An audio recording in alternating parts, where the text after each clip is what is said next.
कभी सोचा है कि भारत से मूंगफली का एक्सपोर्ट एक बहुत बड़ा और प्रॉफिटेबल बिजनेस हो सकता है। पर सवाल यह है कि शुरुआत करें तो करें कैसे, कौन से डॉक्यूमेंट्स चाहिए और सबसे बड़ा सवाल, बायर कहाँ मिलेंगे। तो चलिए आज के सफर में इन सारी पहेलियों को सुलझाते हैं और समझते हैं इंडिया की पीनट एक्सपोर्ट का पूरा रोड मैप। तो ये है हमारा आज का सफर। हम इन 6 जरूरी पड़ावों से गुजरेंगे, मतलब ग्लोबल मौके को समझने से लेकर अपना पहला प्रैक्टिकल स्टेप लेने तक। ये गाइड आपको एक कामयाब एक्सपोर्टर बनने की राह दिखाएगी। तो सबसे पहले ये समझते हैं कि ये मौका है कितना बड़ा। आखिर पूरी दुनिया में इंडियन पीनट्स को लेकर इतनी दीवानगी है क्यों? इसका जवाब वो कुछ नंबर्स में छिपा है जो शायद आपको चौंका दें। ये देखिए, नंबर 2, पूरी दुनिया में हम चीन के ठीक पीछे हैं, दुनिया के दूसरे सबसे बड़े पीनट प्रोड्यूसर। और यही बात हमें ग्लोबल मार्केट में एक बहुत बड़ा प्लेयर बनाती है। हमारे पास प्रोडक्शन की जबरदस्त पावर है। और बात सिर्फ क्वांटिटी की नहीं है, वैल्यू की भी है।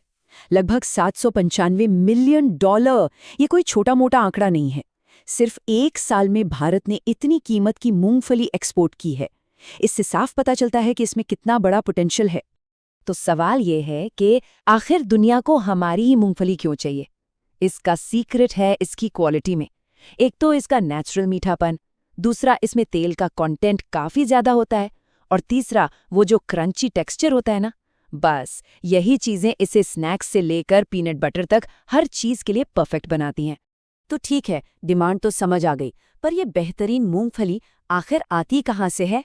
चलिए अब चलते हैं भारत के उन हिस्सों में जो मूंगफली के असली हब है।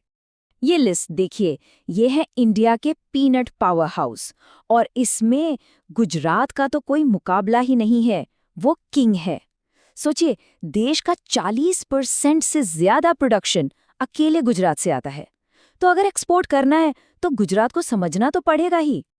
और ये देखिए, यही है वो जगह जहां सारा एक्शन होता है। गुजरात की एक टिपिकल मूंगफली मंडी। यहीं पर खरीद फरोख्त होती है, ग्रेडिंग होती है, प्रोसेसिंग का असली खेल यहीं से शुरू होता है। कह सकते हैं कि ये मंडियां ही इस पूरी इंडस्ट्री की धड़कन हैं। थोड़ा और डीप में जाएं तो गुजरात के अंदर भी 2 नाम सबसे जरूरी हैं।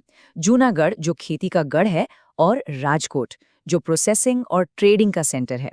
मतलब इस बिजनेस में आना है तो ये 2 नाम तो जुबान पर होने ही चाहिए। अब आते हैं उस टॉपिक पर जो किसी भी एक्सपोर्ट डील को बना भी सकता है और बिगाड़ भी सकता है। जी हाँ, बात हो रही है क्वालिटी की, और यहाँ कोई कॉम्प्रोमाइज नहीं चलता। मोटे तौर पर एक्सपोर्ट मार्केट में 2 तरह की मूंगफली चलती है। पहली है बोल्ड वैरायटी, जैसा नाम है वैसा ही काम, बड़े दाने, ज्यादा तेल, तेल निकालने या भुनने के लिए बेस्ट। और दूसरी है जावा वैरायटी। ये थोड़ी छोटी होती है, स्वाद में मीठी, तो स्नैक्स और मिठाइयों के लिए लोग इसे ज्यादा पसंद करते हैं। ये जानना बहुत जरूरी है कि आपके बायर की रिक्वायरमेंट क्या है। सिर्फ टाइप ही नहीं, ग्रेडिंग भी होती है। मतलब मूंगफली को उसके साइज और क्वालिटी के हिसाब से बांटा जाता है। जैसे HPS, इसका मतलब है हैंड पिक्ड सिलेक्टेड, मतलब एक एक दाना चुनकर अलग किया गया। ये जाता है प्रीमियम मार्केट्स में। फिर आते हैं ये नंबर्स, जैसे 50-60, इसका मतलब है कि 1 औंस में 50 से 60 दाने हैं। ये स्नैक्स के लिए कॉमन ग्रेड है। और अब इस बिजनेस का सबसे बड़ा विलेन, इसका नाम है एफ्लाटॉक्सिन। ये एक तरह का जहर है जो मूंगफली में नमी की वजह से लगने वाली फंगस से बनता है, और खासकर यूरोपियन यूनियन जैसे मार्केट्स में इसे लेकर 0 टॉलरेंस पॉलिसी है। अगर आपके माल में इसका लेवल जरा सा भी ज्यादा निकला तो पूरा का पूरा कंटेनर रिजेक्ट हो सकता है, मतलब सीधा नुकसान। चलिए, सप्लाई और क्वालिटी की बात हो गई। अब देखते हैं कि डिमांड कहाँ से आ रही है। कौन है वो देश जो हमारी भारतीय मूंगफली सबसे ज्यादा खरीदते हैं? ये चार्ट देखिए, कहानी बिल्कुल साफ है। इंडोनेशिया हमारा सबसे बड़ा बायर, जो हमारे कुल एक्सपोर्ट का 35% से भी ज्यादा खरीदता है। उसके बाद फिलीपींस, वियतनाम, मलेशिया, मतलब साउथ ईस्ट एशिया हमारा सबसे बड़ा मार्केट है। हर मार्केट की अपनी जरूरत है। जैसे इंडोनेशिया, उन्हें अपनी फेमस साते सॉस के लिए मूंगफली चाहिए।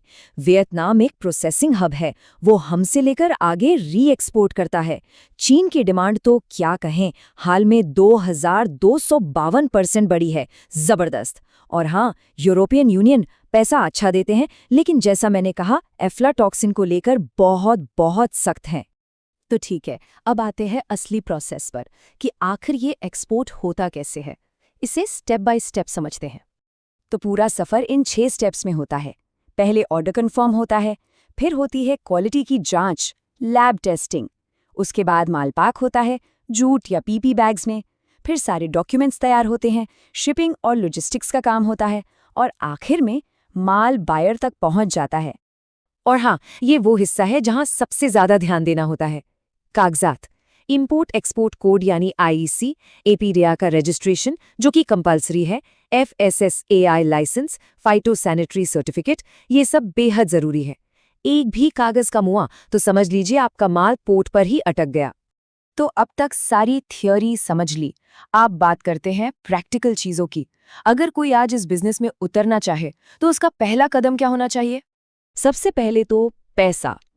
एक अंदाज़ा लेकर चलें तो अपना पहला कंटेनर भेजने के लिए लगभग 5 से 15 लाख रुपए तक का इनिशियल इन्वेस्टमेंट लग सकता है। ये एक रियलिस्टिक आंकड़ा है जिससे पता चलता है कि शुरुआत कैसे की जा सकती है। तो शुरू कैसे करें? सबसे स्मार्ट तरीका ये है कि शुरुआत में अपनी प्रोसेसिंग यूनिट ना लगाएं, बल्कि एक मर्चेंट एक्सपोर्टर की तरह काम करें। मतलब आपका मेन काम होगा बायर ढूंढना, और बाकी क्वालिटी, कंप्लायंस, इन सब के लिए गुजरात में किसी अच्छे एपिडा सर्टिफाइड प्रोसेसर के साथ टाई अप कर लें। वो ये सब संभाल लेंगे। और आखिर में बस ये एक सवाल जो इस पूरे बिजनेस का सार है, क्या आप सिर्फ एक ट्रेडर हैं या एक क्वालिटी मैनेजर हैं? क्योंकि इस खेल में कामयाबी सिर्फ सौदा करने से नहीं मिलती, बल्कि क्वालिटी को मैनेज करने से मिलती है। जो इस बात को समझ गया वही इस रेस में लंबा टिकेगा, क्योंकि ये सिर्फ मूंगफली बेचने का बिजनेस नहीं है, ये भरोसा और क्वालिटी बेचने का बिजनेस है।